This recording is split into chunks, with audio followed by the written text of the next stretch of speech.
उपजिल्लोधिकारी ऑफिसात जाल्ले मिटिंगेक PWD राष्ट्रीय महामार्गाचे तसेच हेर प्राधिकरणाचे आणि नगरपालिकेचे अधिकारी आशिल्ले.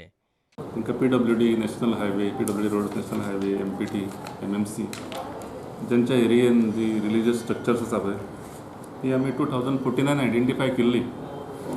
आतां परत ती थोडी तेंच्यांनी म्हटलेलें काडपाक जाय, थोडी रिलोकेट करपाक जाय, थोड्यांक डिमॉलिश करपाक जाय म्हणून सांगलेलें.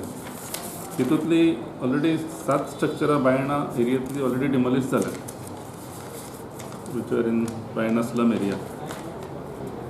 सो ऑल टुगेदर आमचे कडेन 5 स्ट्रक्चर अशें आसलेले तितून रिपोर्ट आसलेलो कित्याक काडपाक जाय म्हणून.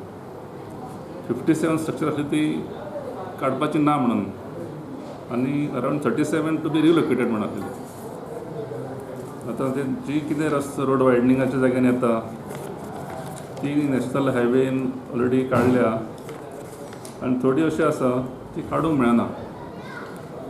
एक स्ट्रक्चर रस्त्याच्या मध्य आसा हांगासर ठाणा, ते स्ट्रक्चर म्हणजे क्रॉस आसा थंयसर, तो एकांचो मदीं उरतलो, तो काडचे ना एकांचे ते. Which pertains to be national highway.